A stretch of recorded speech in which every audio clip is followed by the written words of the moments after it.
This morning we heard about interesting results, but there was no how-tos. Nobody drew the little direction diagram about how to actually do it. We even saw a short video that was put together by a 9-year-old who said, I don't want to, I'm a clown, and I know this class is about making balloon animals, but I don't want to bore you with the details. That's where we've been so far this morning. Hopefully, Sara, you can take us into the details. Hi, all. I think we all know about crowdfunding now. It's a pretty sexy deal at the moment. We've got some panelists for you that are, it's straight from the horse's mouth right now. So I feel like one of the things we can best do is get to know them and their platforms and differentiate their platforms and kind of what they can do for you, because it's easy to kind of lump them together or to only know about one. I think it's important that we hear from them who they are compared to each other and who they are compared to you. First of all, I'd like to know kind of who's in the room. How many of you are filmmakers? Okay, that's a good deal. You guys get that?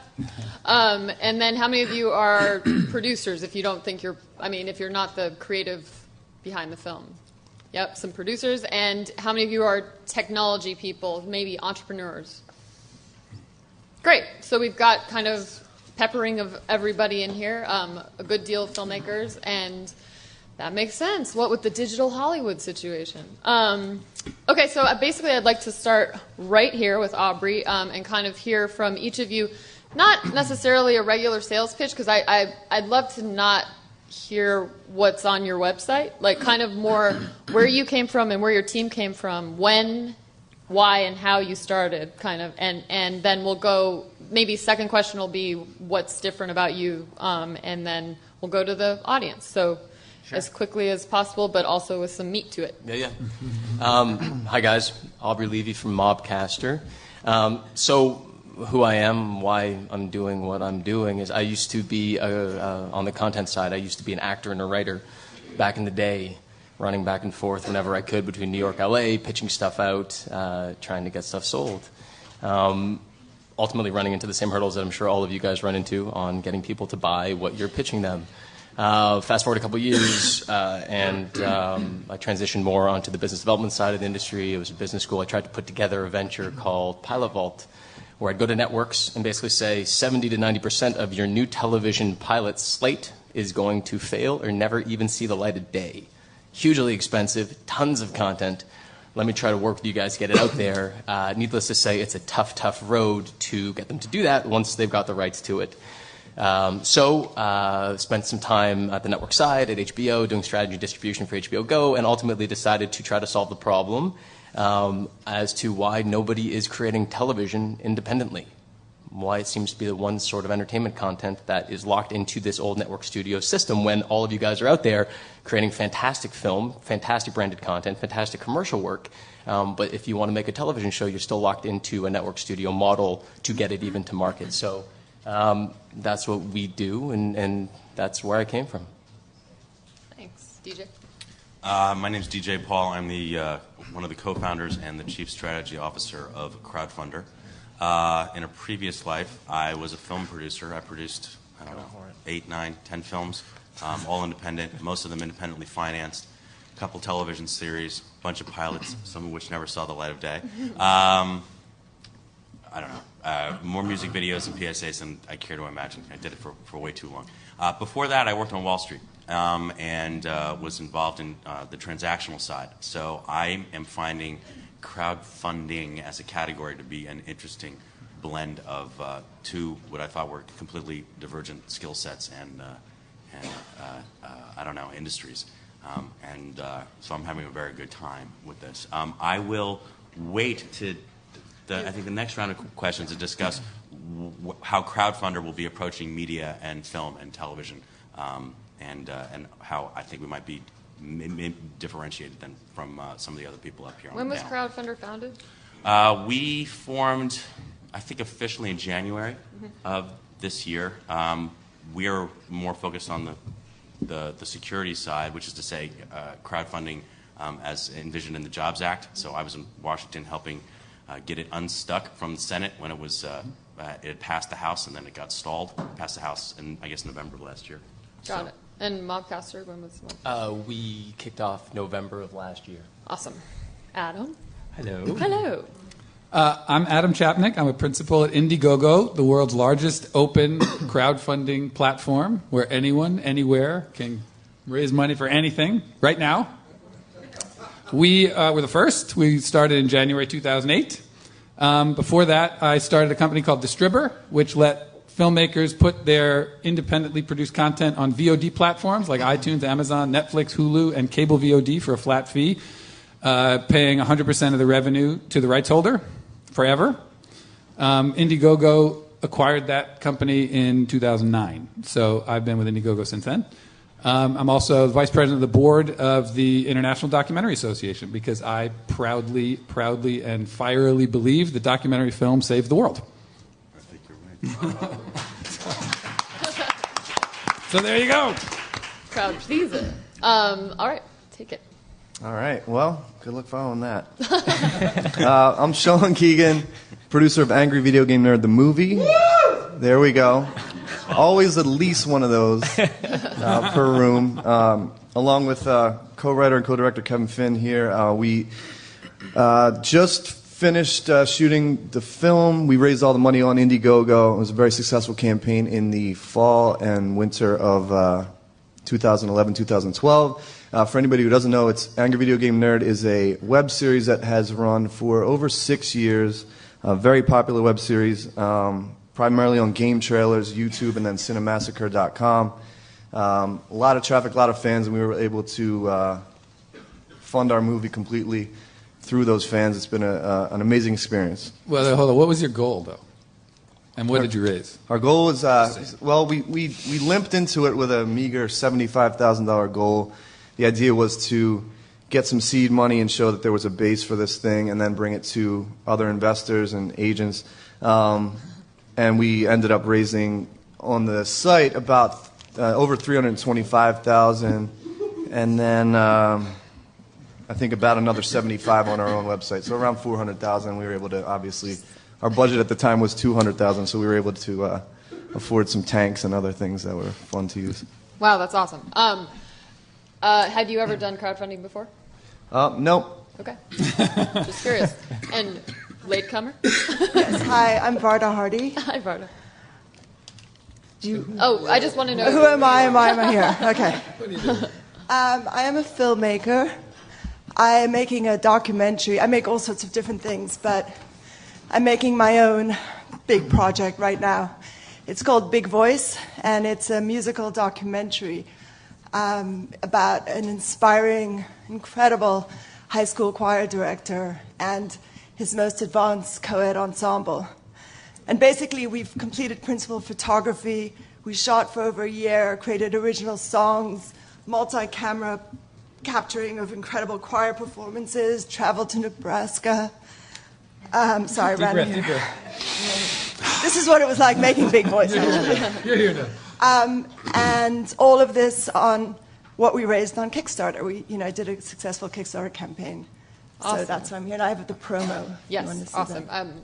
Yes, we'll do that a little bit later. We want to Okay. get audience questions too. Sure. All right, so just for the three of you who are here from the platforms, can you tell us pretty quickly what differentiates? We've kind of gotten. Oh, Kevin, did you want to say something? Yeah, I'll just introduce myself. Did you want to say something? Because you have a microphone. Yeah, my name's Kevin Finn. I was co-director on the Angry Video Game Nerd, and television producer by day, filmmaker by nights and weekends and everything in between. Sean pretty much gave a good layout on everything that we've got going.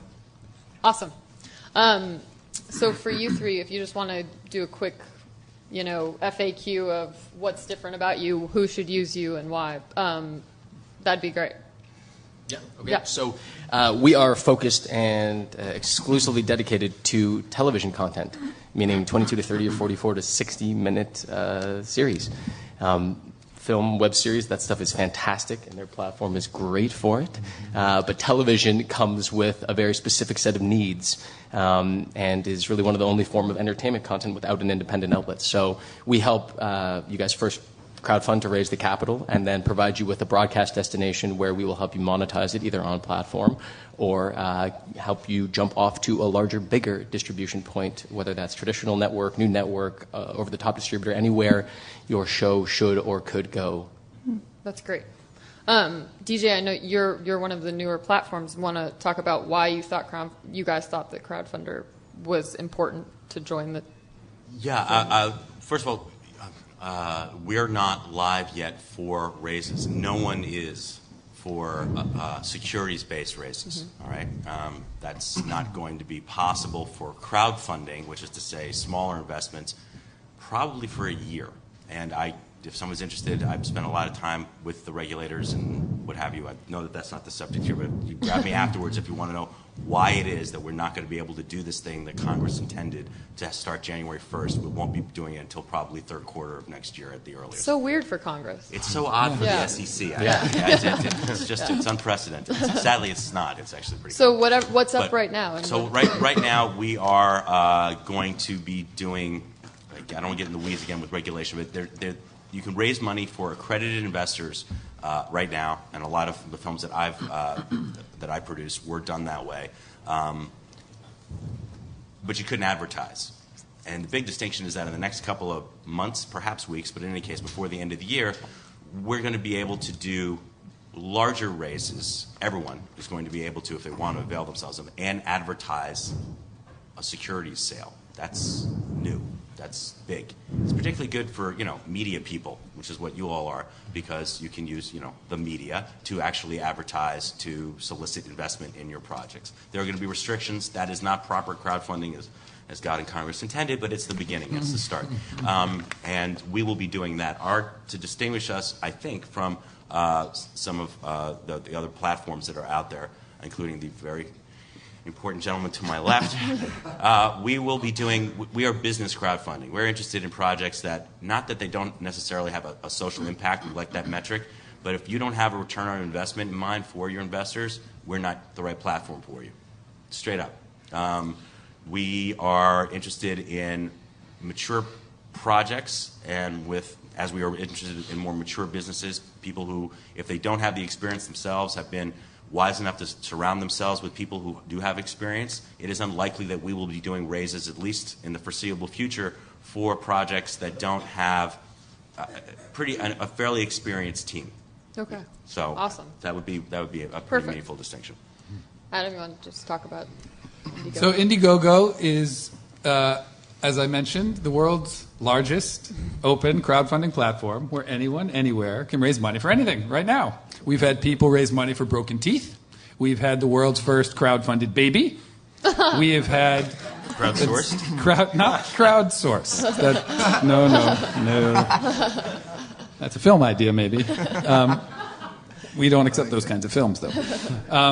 You literally can do anything on Indiegogo. One of our key values is meritocracy, that we are a meritocracy. We're open because we believe, and we've been proven right, that we don't know better than you what can be funded and should be funded.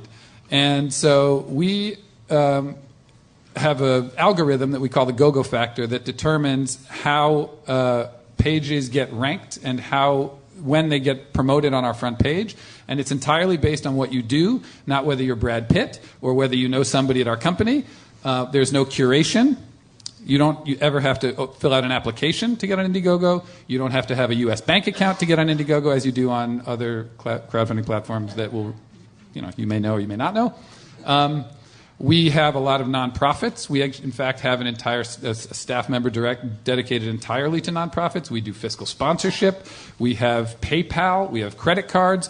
All these things are things that may not be available elsewhere and have helped us become the largest crowdfunding site in the world. We also are lucky that we raised recently an A round of financing, $15 million, that help us build what we have been building even faster and better. So we have over 120,000 campaigns over 5 years, and what that means is we have the most data of anybody, and we use the data to make our site work better.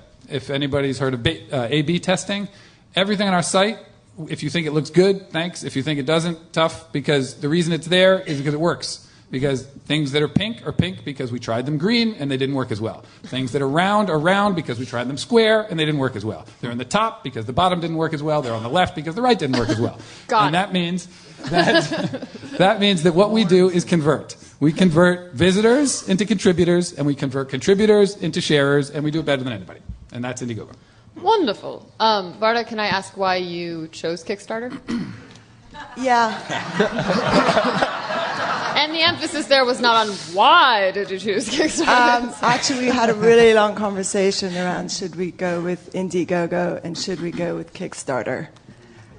And this is for the edification of filmmakers in the crowd. It's not about, Right. No, loyalties or anything. Oh, no, Look, definitely. I love Because Kickstarter, don't get me wrong. No, yeah, and I think that they each serve their purpose, and there's a reason to go with one or the other.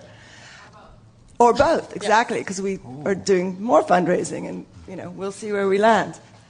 But we really like the idea, first of all, of the fire of the, having the deadline we had to meet. Mm-hmm. We raised close to $50,000 in 4 weeks. I wanted to do 6 weeks, but my team didn't want to have it go that long. But it turns out the 4 weeks worked okay, and we actually raised the last $10,000 in 24 hours. And it was because people got into the game. A lot of people just were into it. It's like they were watching a race, or people at work had it up on the computer and they're watching the numbers go, and it became this whole churn. So I'm glad we went with Kickstarter. On the other hand, I had a lot of sleepless nights and ups and downs. And to clarify, that's because Kickstarter, you get the money if you reach your goal, correct? Right. Whereas on Indiegogo, you get the money regardless. Is that right, Adam? Yeah. Oh, sorry. Well, on Indiegogo, when we started, we were what Kickstarter calls all or nothing. We call fixed funding, because we allow you to choose. You may like that, which is awesome, and you can do that on Indiegogo. You can do a fixed funding campaign, which we find works best for things like that are prototyped. So if you have something that you're giving away as a perk that you can't make unless you have a certain amount of money, like I'm making a stealth motorcycle, and it's give me $15,000, but it'll cost me $10,000 to make it. You need $10,000, right? So you want it all or nothing, what we call fixed funding campaign. When we started, we were all or nothing. But the overwhelming feedback from the users was they want a choice. And so we created flexible funding where you can keep the money you raise even if you don't hit your goal, but it's at a higher rate. Got it. Carrot instead of the stick. Sean and Kevin, why did you choose Indiegogo, and did you look into the other platform? Yeah, I mean that was a big reason. The fact that we were relatively, I don't know, were we confident we would make 75? I don't think we thought we would even get 75,000. No. We were good way to be wrong there, but the fact that you did get money, whether or not you reached your goal, is huge. Also the fact that your perks that you give out at different levels with Kickstarter, there was a whole back and forth, and we think I think we gave them our initial list, and they kind of wanted to have some input on it, and it was like not like we knew our fan base, we know how to get them to respond. So in Indiegogo, you can kind of pick your own perks. You don't have to. There's no approval process. So those were the main reasons, I believe. Well, to add to that, I think for us it just made more sense if we raised $10,000 to use that $10,000. I think we were thinking of $75,000 initially as like seed money, that we would just take that and maybe shoot a trailer or shoot Act 1 and then take it out and try to get more money. But even $10,000 would help you with getting your casting director and getting your actors lined up and everything like that. So it was very attractive for us in that way. That's great. Yeah, and I have a friend that did a play, and she used Kickstarter because she didn't even want to entertain the idea of making it work without a certain amount of money and whatever. I mean, I think they all have their place and people have their choices. Let's open up to you guys. I know that you have a lot of questions. Yes, you in the front. I have a question for Aubrey. Can you stand up really quick? Yeah, sure. And make sure everyone in the back can hear you. Yeah. So I have never done any crowdfunding stuff before. It's entirely new and very shiny. So my question for Aubrey is, going out there with, we have a television script. It was one of those things that we pitched to lots of people that was not, it was too much for broadcast, not enough for cable. Sure. So we're going to do this. But my question is, when you have something that's not a one-off, it's not one movie or one play or one jewelry box or whatever, how does the model work when you are trying to raise money for a pilot episode and then continue moving forward? That is a great question. And can you restate it just really quickly for the back? He wants to know for continuous content, right? Not for one-off pieces of content. How does the model work that permits you to continually create content? And that's actually a very important reason why we structured the business how we structured it, because television is a continuous medium. It's not you shoot that pilot and it's done. It's not you shoot season 1 and it's done. It's part of what makes successful television so successful is that once you have your audience, like I'm going to wait 10 months to watch the last 6 episodes of Breaking Bad, even though it pisses me off that season 6 is segmented like that, right? But, like, it's captive. So what we've done is we've structured in a way that facilitates that. So first off, if you have just the concept, you come to us with a 2 to 3 minute sizzle teaser, some sort of messaging, video messaging. You need to show us the script or treatment, which we don't publicly disclose, but we need to know it exists as sort of a vetting mechanism.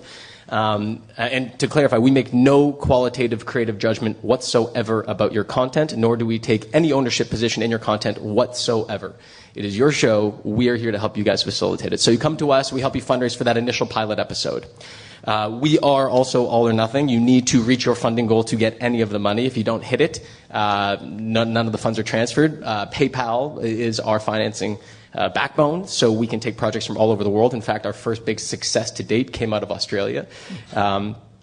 So you come up to fundraise for the pilot. If it's successful, that's fantastic.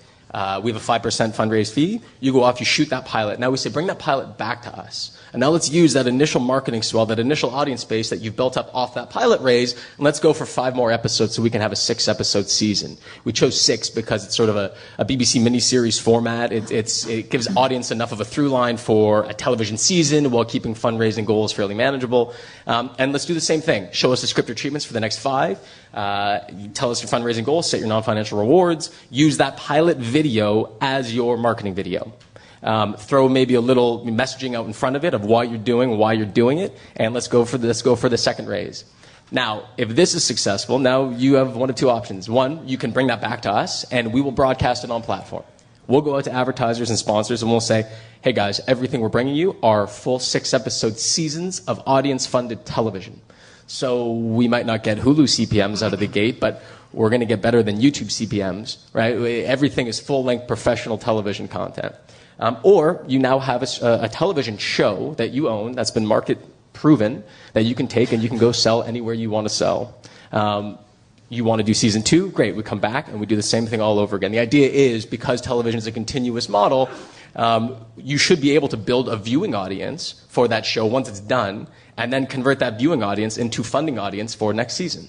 Right? Take it from seed and slowly and steadily build your audience base and build the awareness to the point where you should be able to have an incredibly viable, successful, profitable television show online.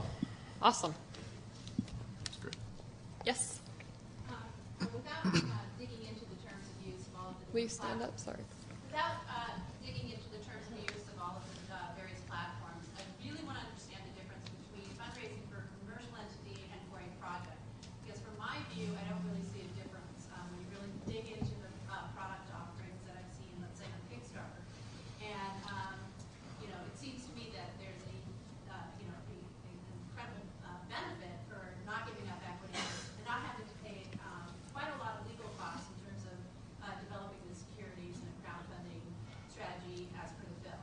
So I'd love you guys to talk to that. DJ, you want to start with that? Or Sure. Yeah. I mean, we're not talking about raises. Securities-based crowdfunding or securities-based, let's say, private offerings, which will be able to be publicly solicited, are not going to be in the 10, 20, maybe not even in the $50,000 to $100,000 range. We're talking about much larger raises. So the cost of funds, there's some fixed costs, which is what you're referring to, setting up a company and actually having to do the disclosures that are required by the SEC and FINRA. And we will have best practices as well. You're going to be a commercial entity. You're going to be a proper company. We're going to help you do that. But the costs to doing that are higher, but the rewards potentially are higher because you're demonstrating that you are a viable business model for proper investment. Is that not responsive to your question? I'd actually like to know what the numbers are because I'm not sure what numbers. If you're going to do the legal, What percentage do you take? doing an A round in a typical offering, you're talking about $50K from both sides. No, it won't be that high. I mean, it won't be. I've actually talked to lawyers who are studying this. Okay. It'll actually be higher to start because things aren't worked out yet. Okay. But, I'm spending a lot of time in Washington. I'm telling you that $50,000 is, of course, a good standard number for that's a ballpark. I think that because it's going to now be available in a much larger, broader, and commercial way, that you're going to see those numbers come down. But let's go with that. Let's say it's no more than 50. I think it'll probably, in the end, maybe in the beginning it'll be like that. In the end, I think it'll be half that. Those are going to be your fixed costs. That's the way it goes. So basically, to be determined. But just anyone who's telling you that they know what the numbers are, regulations aren't written yet. So. I think when a lawyer can't tell you what that means you're going to be learning on their dime, basically. I mean, the other way around. They'll be learning on your dime. But what about the idea of where is the line between when you say a real business and something that's happening on Indiegogo? Adam, you're saying that anything and anyone fundraise on Indiegogo, right? But other people are saying no, you can only fundraise for projects on there. So. What is the difference, Adam, if a business comes to you instead of crowdfunding? So, all right, let's see if I'm going to try. I'm going to speak to something, and you tell me if it. You're going to tell me if it helps. So, yes, you can fund anything on Indiegogo. As far as whether you can fund a business or project, when was it? When was Jobs Act? May? Whenever passed in April. Yeah, April. So you know how whenever the president signs any bill into law, there's always some stakeholders around him politely clapping behind him, yay. When they passed the Jobs Act, when he signed the Jobs Act, rather, the stakeholders around him in the Rose Garden were Indiegogo businesses that had successfully raised money to help them do what they were doing. One was a company called Emmy's Organics from upstate New York. The reason that they were with Barack Obama is because the administration is not alone, but they feel that that crowdfunding, not for equity, just reward-based crowdfunding, is actually the revolution. There's nothing against crowdfunding for equity. I think it's awesome. I love all the work that he's doing. It's great. We're doing it too. We're doing it together, and I think there's a place for it. And I know there's a place for it. And it's even, the place can be for the same project, bear in mind. So I'll speak to that in a second. But the point is that the revolution is that for Emmy's Organics, for example, they were unable to get a traditional loan because the algorithms, whatever the actuaries do, you can't get a commercial loan unless you've had 2 years in business, according to almost every bank. And they'd been around for 18 months, but they needed like $20,000 to build out their organic food, whatever, I forget exactly, bars and stuff that they do. So they said no. They went to Indiegogo and they found that they could get that money. But why is that revolutionary? Yes, they got the money when they couldn't from a bank. That's nice, right? But what was revolutionary is who'd they get it from? They pre-sold bars. They let people come and knead the dough and participate in an organic growing process and all these things. And they engaged a community and made them into their target market. They actually engaged their audience, their customers, and got their funding from customers, which built a customer base. So at the end, they had the same money that they would have had with a loan. But with a loan, what would they have had? They'd have debt. With crowdfunding, they have customers. I'm totally a believer. Yeah. So here, yeah. I was getting pushback that you couldn't do that kind of funding. Got it. Because it was not considered, happening every day. Yeah, happening every day. We'll see how that shakes out. Yes, you.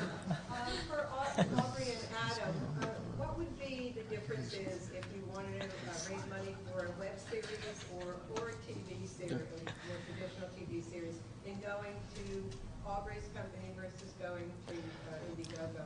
Yeah, so for us, it's literally a time format. It's 22 to 30 versus 44 to 60. Because what's interesting is film and web series, short form web series, is a massive, massive vertical. I think the largest vertical on you guys in Kickstarter and everywhere else from a content perspective, maybe not from businesses or charitable stuff. I think overall, you're right. Yeah, but the vast majority of it, the vast majority of it, though it could be television on those platforms, is film and web series because there already exists an ecosystem out there to support it once it goes beyond. And they do actually a great job with Distributor on helping get that out to VOD platforms, ecosystems that exist to help you monetize and get your content out.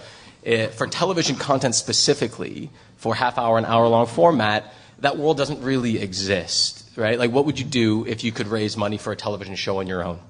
You'd go back to a network, try to pitch it into them. If they didn't develop it and there's no traction, that's as tough of a sell as it was when you just had the script. Or you go to the existing digital distribution landscape. On the one side, you have YouTube, Vimeo, Blip, massive, fantastic platforms, but almost exclusively short-form engagement.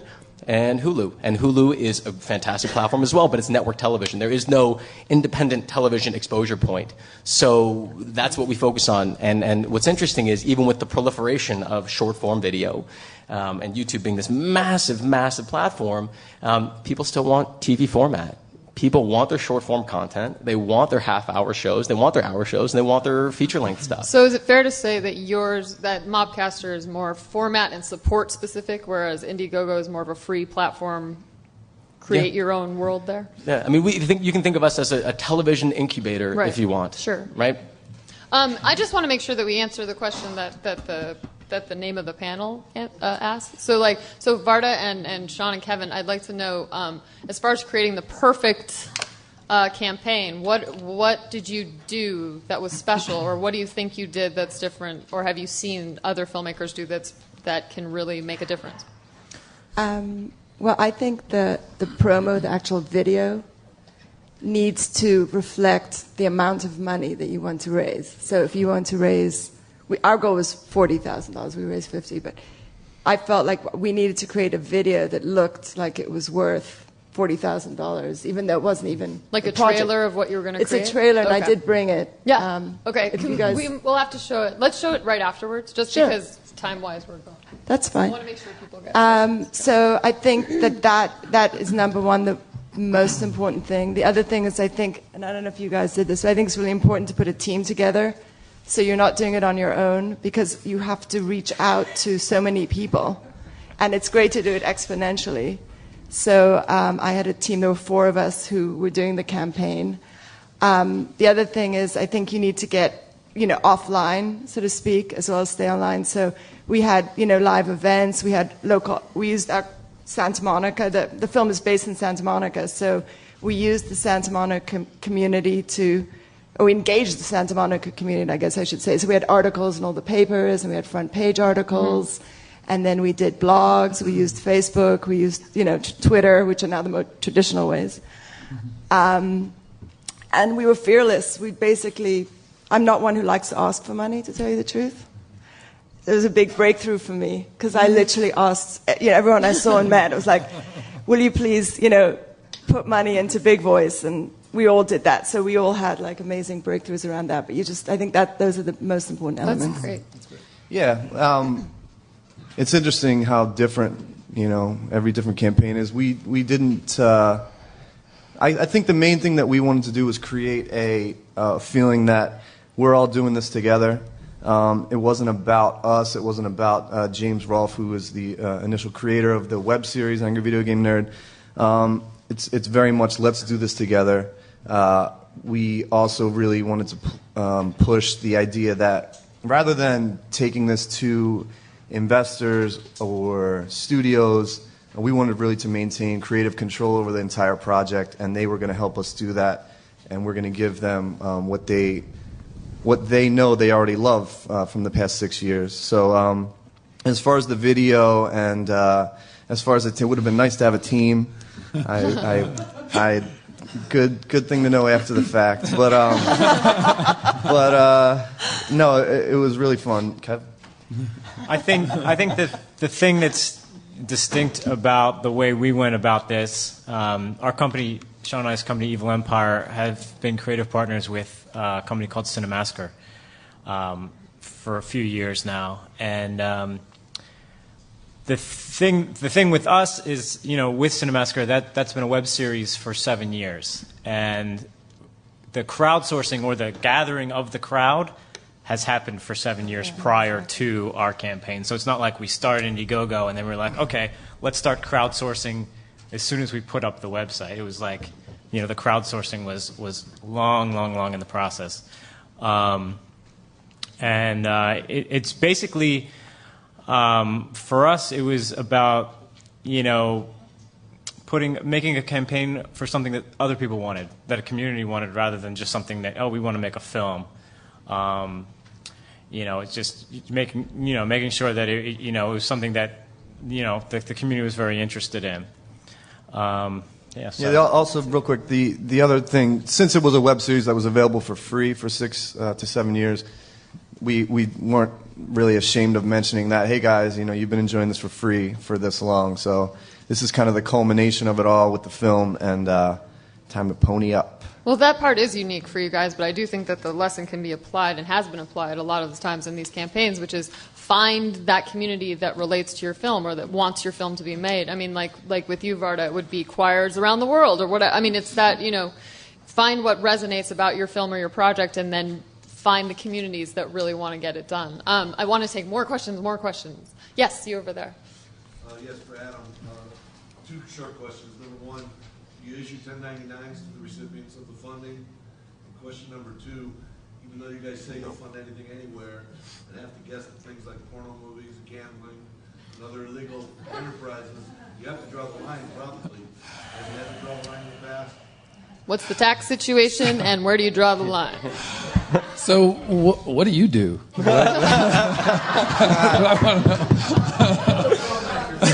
Entrepreneur. Interesting company. Yeah, you can raise money for that over here, maybe. I don't know. Show me your ROI, and then we'll sit there. The answer, no, we don't. Right, we don't do 1099s because 1099s they actually don't apply to this kind of transfer. But I'm not. I always have to say I'm not a tax advisor, so please don't listen. Noted. Go ahead. Yes. So no, I think it's not a transaction that would apply to a 1099. It's actually a gift that. So does that mean there's no tax implication for the recipient? Or do they report it as a gift? But there was. Yes, of course. Well, what's interesting is that we call it a donation up here. It's not a donation because you can't deduct it from your taxes. Right. Unless you have a Well, hold on. Unless it's right. I'm talking. Right. He's talking. Unless you're set up as or have a relationship with a 501c3, right? Exactly. There's a difference between a but gift. Then you can't deduct it. Right. There's a difference, but they both have tax consequences. So again, I'm not a tax advisor, so please consult your personal tax advisor. However, when we did you might have heard about the Karen Klein, the bus monitor campaign. Yeah. In total short, a woman in the bus was being abused by kids, and somebody took a video of it, posted on YouTube. People thought it was awful. A guy in Toronto said, let's send her on a vacation. We'll raise $5,000. It'll be awesome. Best vacation of her life. People got very passionate about it, and she ended up with $720,000. Oh, gosh. Her annual salary was $15,000 a year for most of her life. And Forbes magazine did an article, does she owe tax? Now, Forbes is not a tax. I mean, they're a magazine. But their conclusion, their assertion in that piece was that because all of the individual contributions were personal gifts of under $13,000, that the entire sum was tax-free.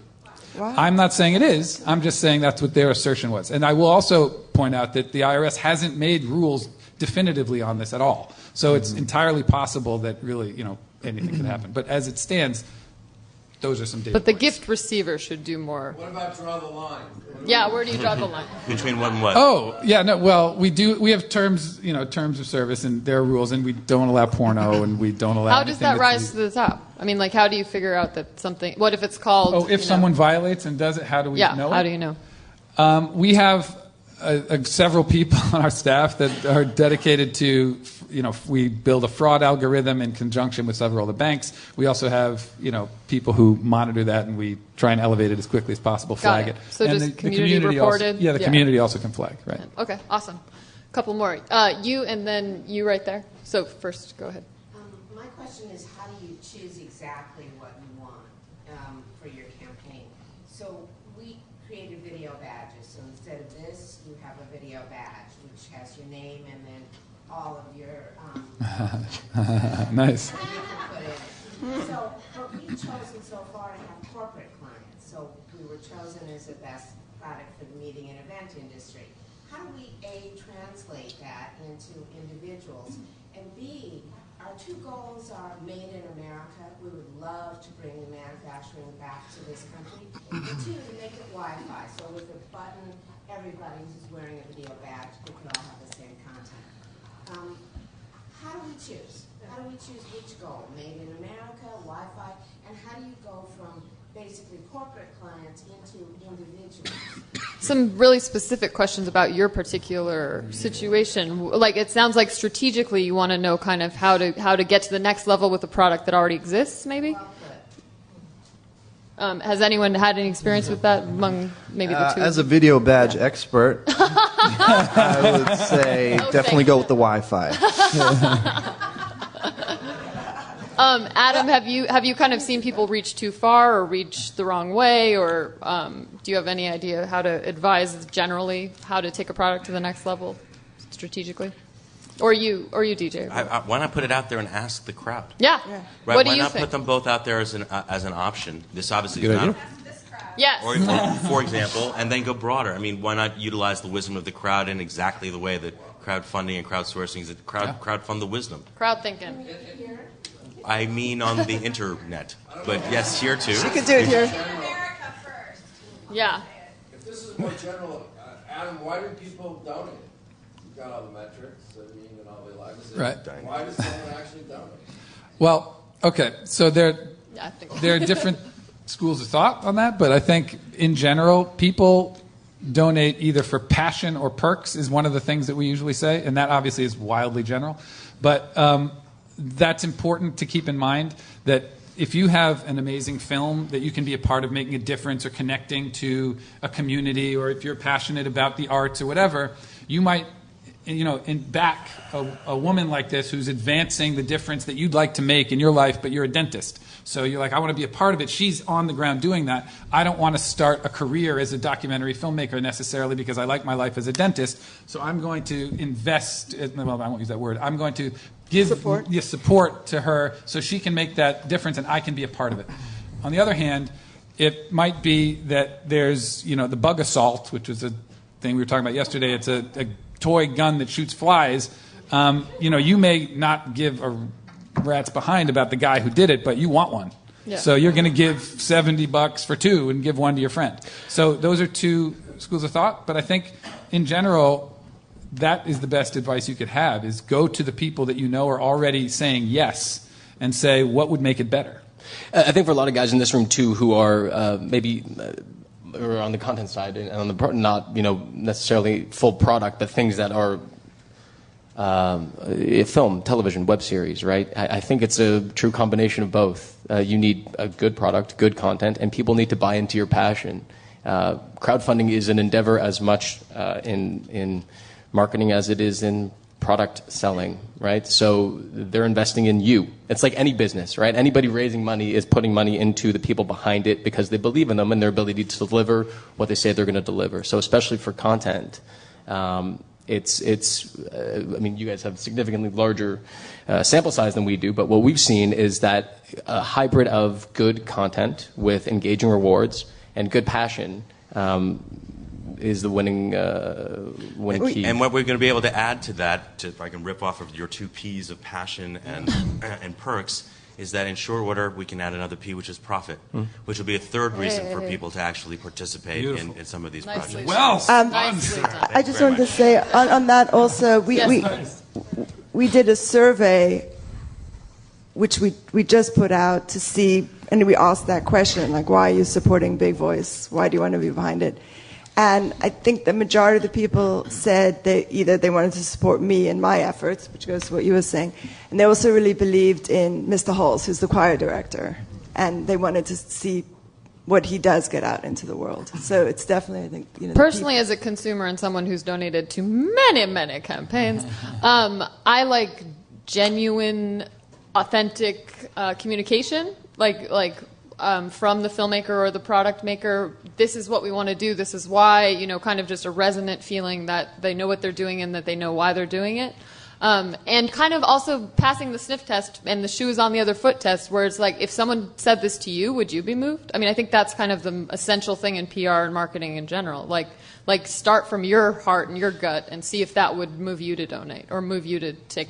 Yes, please, in the back. I know we're almost out of time, but go ahead.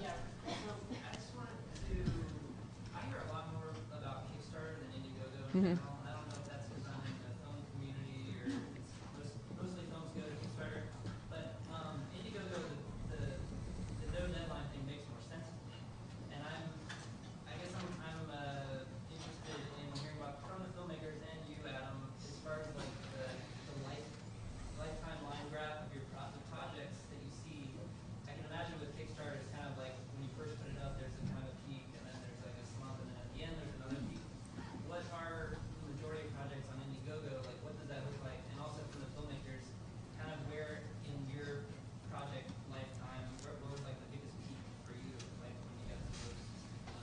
Great question.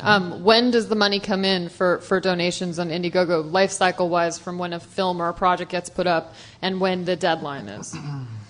Hi, John. John Owen is an amazing filmmaker and editor, and it's good to have you see you there, John. So the question is, what it is for us. The experience was what you just described, and we knew that going in.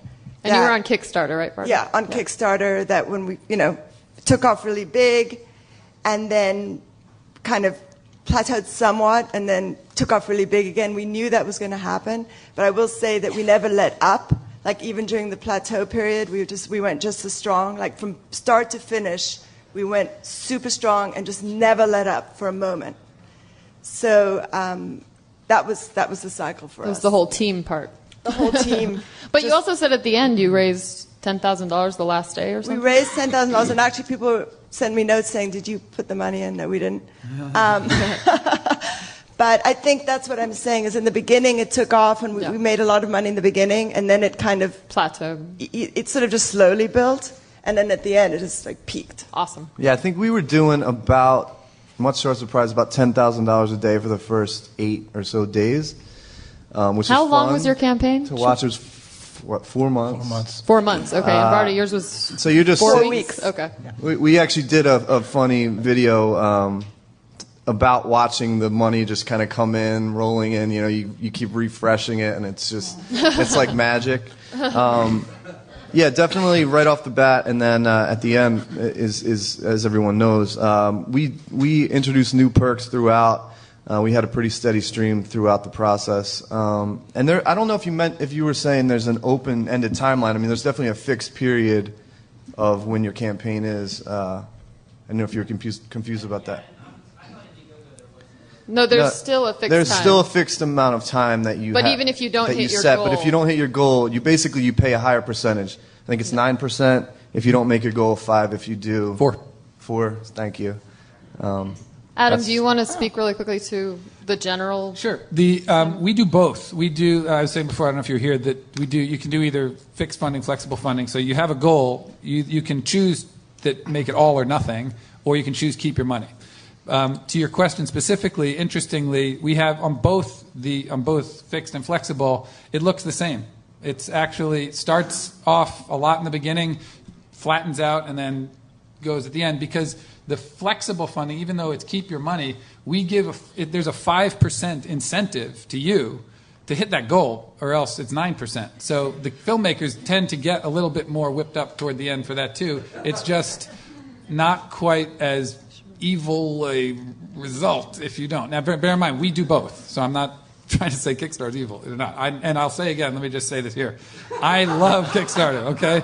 I'm supremely glad that Kickstarter exists. If they didn't exist and we didn't exist, neither of us would be where we are. No. So. Great answer. We're only taking one more question. I know that there's lots out there, and you guys are going to stick around and answer some questions if I understand. White shirt in the very back, just because I haven't taken any from the back. Go ahead. I know you're not tax consultants or anything like that, but if you sold a DVD after you made a film to someone, you would have to pay taxes in California, if you were in California. How do you handle that? Are you just able to give it as a gift back?